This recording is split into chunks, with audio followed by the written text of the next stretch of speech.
Hi everyone, welcome to Becky's Crafts and Goodies. Today we're going to make some candles and we're going to just use and recycle some of these jars to put them in. But you can use any glass jar. You can buy them if you want to, or you can just reuse some jars that you've got yourself. Jam jars, anything would be fine. Even jars that you've probably had candles in before. This is a woodland wick candle and I've used that and I've saved the jar, washed it out, so I'm going to use that as well. These had just little puddings in and they're a really nice glass jar. So what I've done is I've washed those out and we're going to use some soy wax. Now, when I first started sort of making candles quite some time ago, I bought some paraffin wax and I also bought some soy wax because I wanted to see really what the difference was. A lot of the big companies do use paraffin wax like Yankee Candle and things like that because you need to use different wax for, say, wax melts or jars. So it's a different kind of wax that you use. So this one here is container wax. Now I bought mine from this company here, Craftovator, and they were really good. The stuff came really quickly and you can buy it in different quantities as well. So you can buy like a smaller bag and then you can sort of move up to buy like quite big bags of it. So this is in flakes. So I bought a little while ago, I didn't buy it from Craftovator, but I bought some of the paraffin wax probably a couple of years ago and it comes in like a big slab. And this container wax, the soy wax, came to me in these little chunks, which makes it really easy to weigh out and melt and things like that. So I'm just going to quickly show you, move that over there a sec so it doesn't all tip out. This is the Eco Soya, this is the melt. It doesn't matter whether it's pellets or whether it's flakes or whatever it is, but this is the one for the melts that they recommend. So I have got a video on melts as well, which I will link down below. So this is the one that I would use for the melts. So to start with, what we're going to do for the jars is we're going to put some wicks in them. Now I've done the rest of them, I've done 6 more, and I'm going to use these wood wicks. Now there's different types of wicks that you can use. You can use just the standard ones here. And you also sometimes have to be careful of what wicks you use and whether they're right for the tubs. And, you know, it is a whole new sort of ball game, really. But with these, what you can do is you can buy little sticky tabs and you can stick those on. And you can get like little things to hold them up. You can use lolly sticks or something. So that works quite well. But what I'm using in this instance is I've got these little wood type wicks. And they come in a pack and you can get different sizes as well. You can buy like some which are the same size, or you can buy like a mixture of sizes. And they come with this stand. So all you need to do is to get one of the little stands to get the size that you want. And I thought this would be about right because we can trim a little bit off the top and we stick them in there. So you just get that, you poke it in there. They are quite thin, they're a little bit like a wafer really, and but they do go in quite nicely. And then what we're going to do is just stick that to the bottom.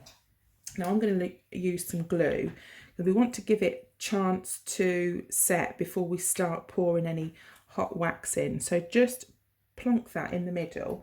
I've got another one here that I've done, and we'll just leave those for a little while just to set so we know that they're all, you know, nicely set there.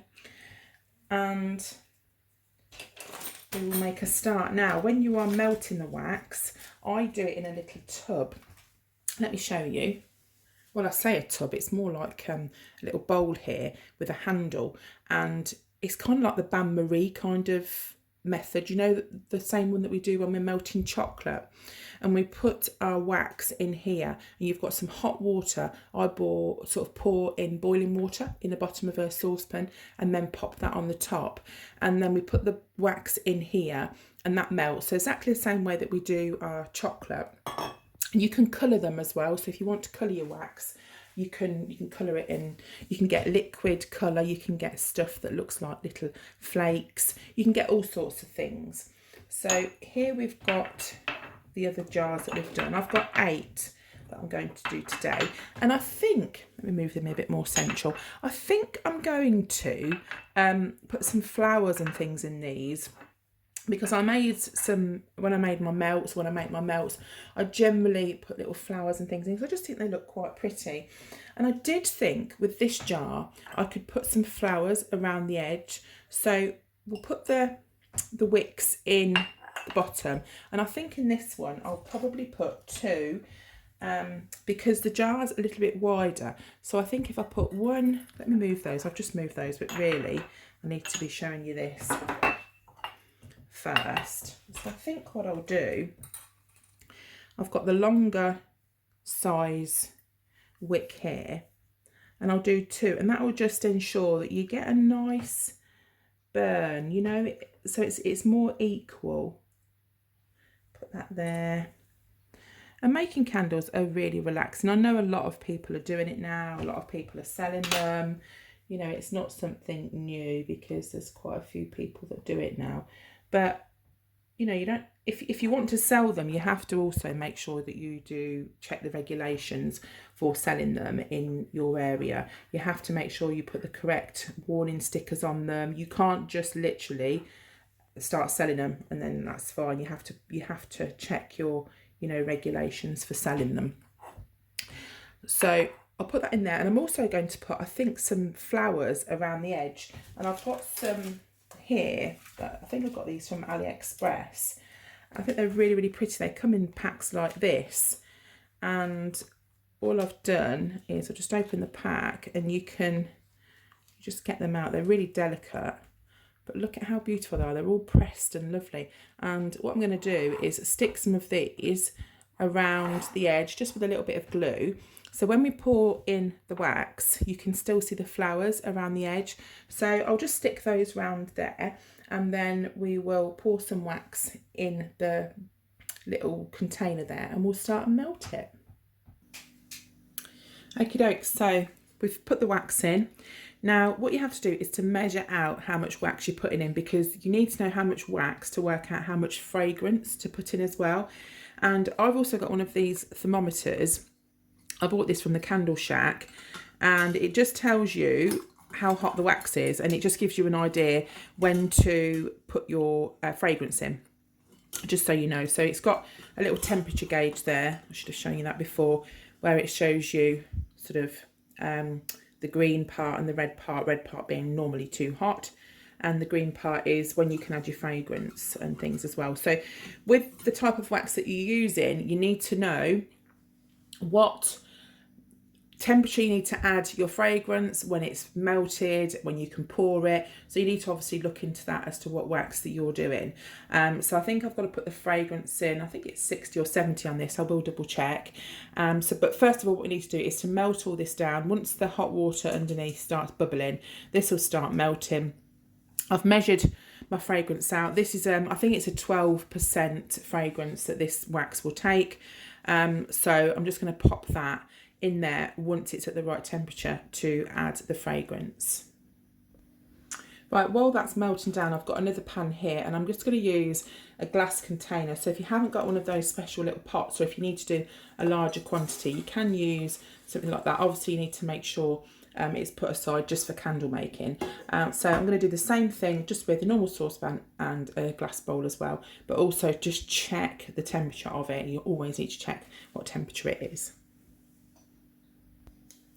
Also, I just use these wooden sticks when I'm stirring, and I just use them over and over again.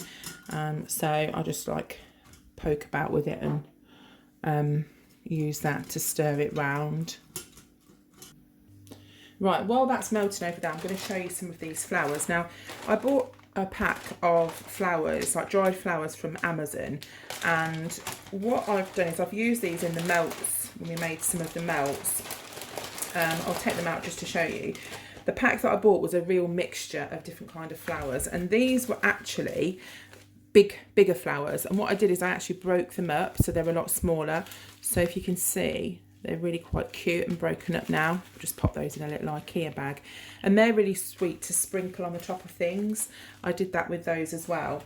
If you can see, some of them, they came sort of bigger, and I just basically pulled the petals off. But in this pack here, you get a really good mixture. I kept the roses together because I thought they looked really, really lovely. And you know, I just thought it's really nice. You get a nice good, saying you get a nice good mixture of things. So if you wanted to check these out, then I'll try and find the link for those and pop that down below. So you get quite a lot in there. But what I wanted to show you while they were melting is with these pots, if you're going to put some flowers in them, if you want some at the bottom, you are best to put some in first, and then we pour a little bit of wax and we let it set. That's if you want to still be able to see the flowers in the bottom of the jar.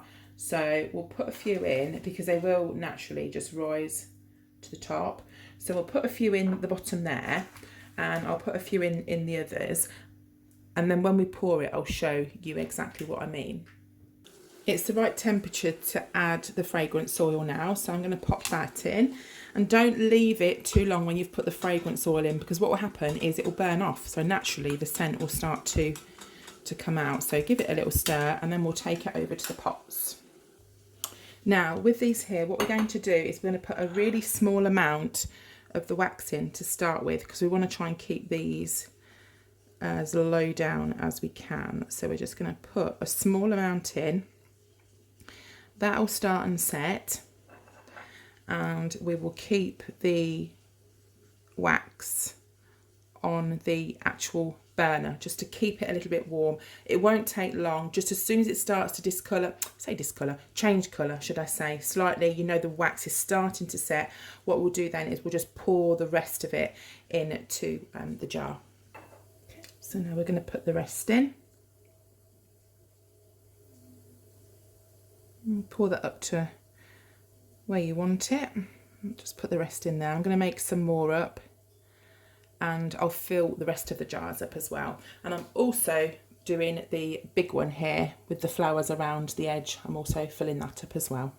When they start to set on the top, that is when you need to put some more of the flowers on the top. So what you want to do is it wants to be a little bit wet still. So this one's probably, I've left that one a little bit too much because I want the flowers to kind of poke in.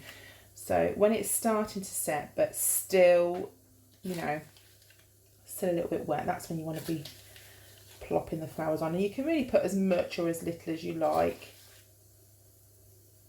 That's it. So I think they look pretty cute.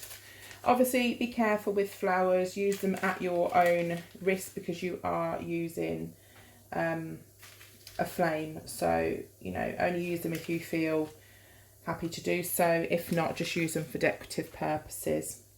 Okay, so I'm just going to leave those now, and I'll also finish off the back ones. I'm going to do those in a different scent. I'm using fresh linen and like a baby powder scent for all of these.